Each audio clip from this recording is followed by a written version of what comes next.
अस्सलाम वालेकुम, मेरा नाम समरेज़ है। आज हमने पैकेट ट्रैकर को ट्रैक करना है और उसके बारे में करना है, और ये हमारा है लैब टास्क नंबर 1।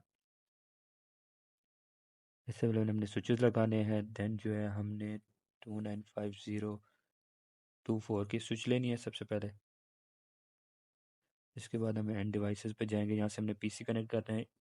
इसी तरह जो है हमने दो पीसीस लेने हैं, एक स्विच लेनी है, और जो है इसके बाद दो और पीसीस लेने हैं, और उनको जो है कनेक्ट कनेक्ट करना है स्विचेस के साथ। ठीक है, स्विचेस यूज़ करने के लिए जो है हमने केबल्स यूज़ करनी है। उसमें हमारे पास डिफरेंट केबल्स होती हैं, और उसमें से जो हमने कॉपर स्ट्रेट थ्रू जो केबल है वो यूज़ करनी है। अब उसको इस तरह हम कनेक्ट किस तरह करेंगे कि जो है एक स्विच को एक केबल के साथ कनेक्ट करेंगे, और जो फास्ट ईथरनेट के थ्रू कनेक्ट करेंगे। देन दूसरे के साथ भी हम यही प्रोसेसर करेंगे, और उसके अब जो इनको कनेक्ट करने का प्रोसेस है ना, वो ये है कि जो है हमने इनको फास्ट इथरनेट 1 जो है स्विच पे आएगा पहला, उसके साथ कनेक्ट करेंगे। सेम एज प्रोसेस जो है हम दूसरे के लिए करेंगे, तीसरे के लिए करेंगे, और चौथे के लिए करेंगे। ठीक है, इसी तरह जो है हमारा प्रोसेस चलता रहेगा। और जो है हमारे पास फास्ट इंटरनेट 1 था, तो दूसरे के लिए वो 2 हो जाएगा, तीसरे के लिए जब होगा वो 3 हो जाएगा, और चौथे के लिए जो है वो 4 हो जाएगा। इसमें शर्त ये है कि हमारे पास ना इनको सबको हम फास्ट ईथरनेट के साथ कनेक्ट करना है, क्योंकि हमारे पास यहाँ जो है कनेक्शन है जो इंटरनेट का, वो आईपी एड्रेसेस के थ्रू है, ना कि मैक एड्रेसेस के थ्रू। और इन ये सब हो जाएगा ना, इनके बाद जो है हमने इसका नेक्स्ट प्रोसेस करना है। उसको पीसी ज़ीरो के ऊपर करना है, और उसकी कॉन्फ़िगरेशन निकालनी है, उसको हमने स्टैटिक बनाना है। जैसे जो फास्ट ईथरनेट पे क्लिक करेंगे, और दोनों को स्टैटिक्स कर दिए।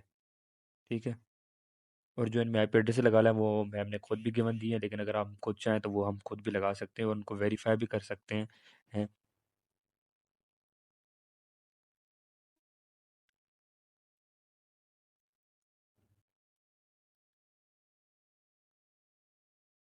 अब जो मैम ने जो गिवन दिए हुए हैं अब जो मैम ने गिवन दिए हैं वो है हमारे पास है 172 जो 0.16.1.10, ये उनके इथरनेट से, ओ आई एम सॉरी, उसके आईपी एड्रेसेस हैं।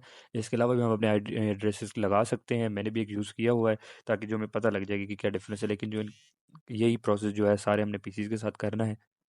इन आईपी एड्रेसेस को जो हमने उठा के वहाँ से कॉपी किया था और पेस्ट कर दिया, जब हम जैसे ही करेंगे तो उनका सबनेट मास्क आ जाएगा। ठीक है, इसके बाद सबनेट मास्क आ गया। इसके बाद जो अगर हमें पीसी 1 के लिए भी इस तरह करेंगे, वो भी हम करते हैं। वो जो है दूसरा मैम ने आईपी एड्रेस दिया हुआ है, जो उसी को हम कॉपी करके पेस्ट करेंगे। हमने इसको यहाँ पेस्ट कर दिया, तो वो हमारे पास जो है सबनेट गिवन है वो दे देगा हमें।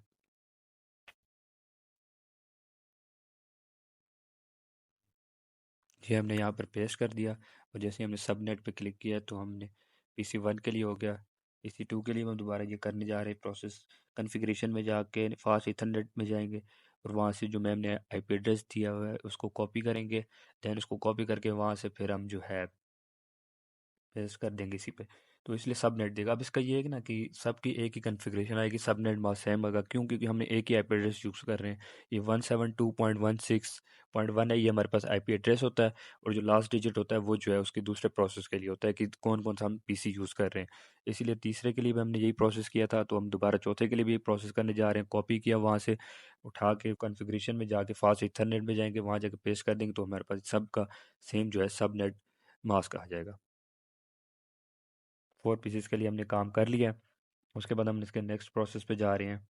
इसकी सिमुलेशन पे जैसे ही हम क्लिक करेंगे, तो हमारे पास एडिट फ़िल्टर्स होते हैं। हम एडिट फ़िल्टर्स पे क्लिक करेंगे, और यहाँ पे हम जो है आईसी इसमें जो हमारे पास फिर है आईसीएमपी लगाएंगे, और बाकी सारे जो प्रोटोकॉल्स को हैं हम उनको डिस्कनेक्ट कर देंगे, वहाँ से ऑफ हो जाएंगे। इसी आईसीएमपी हमने ऑन रखना है, क्योंकि हम उसके थ्रू काम कर रहे हैं इस वक्त। तो इसलिए सबसे पहले जो हमने मैसेज पहले को डिलीवर करवा दिया है, वहाँ से वो स्विच पे जाएगा। ठीक है ना, इसी तरह जो है अगर ये पीसी 1 पे चला गया, देन इसका जो है रिस्पॉन्स स्विच पे चला गया, देन जो है इसका रिस्पॉन्स आगे फॉरवर्ड होता रहेगा। इसी तरह जो है ना ये स्विच के थ्रू, यानी कि इसमें जो है सारे मुख्तलिफ जो है 4 डिवाइसेस कनेक्ट हैं। डायरेक्ट कनेक्शन नहीं है, एक हब लगी हुई स्विच लगी है, उसके थ्रू जो है कनेक्टेड है। इसी तरह जो है पहले से दूसरे में गया, अब जो 0 से 1 में गया, देन 1 से जो है 2 में भी जा सकता है, 3 में भी जा सकता है, और हम वो प्रोसेस फर्दर कर रहे हैं। इस तरह जो है अब देखें, ये इसकी लोकेशन थी कि 0 से 2 तक जाए। 0 से 2 तक जब गया तो उधर करेक्ट का मैसेज भी आ गया था, और इसी तरह आगे उसने रिस्पॉन्स दे दिया। अब ये स्विच पे आ गया, देन अगर हमने जो है यहाँ से PC3 पे फॉरवर्ड करना है तो वो भी हमारे पास इसी तरह का प्रोसेस होगा, वो भी हम करते हैं ताकि सारी कॉन्फ़िगरेशन हमारे पास हो जाएगी। इसी तरह जो है हमारे पास पैकेट स्विचिंग मतलब कि किसके थ्रू हुई है, इसके क्या कहते हैं पैकेट ट्रैकर सिस्टम ने हमने यूज़ किया है, और जो है हमने पैकेट एक स्विच यूज़ किया है जो कि एक सेंट्रल डिवाइस थी, उसके थ्रू जो है हमने सारी कनेक्टिविटी की है, और इसी तरह ये सारा कुछ जो है हमारे पास प्रोसेस हुआ है। इसी तरह जी देखें, अगर आगे देखें, अगर सबकी मतलब कि हम एट ए टाइम सब भेजेंगे ना, तो स्विच के पास चार आ गए मतलब कि पैकेट्स आ गए, और जो उन चारों को आगे भेजेगा ना, तो वो at the same time receive नहीं कर सकते, और वो क्रॉस का निशान दे रहा है कि एरर आ रहा है हमारे पास।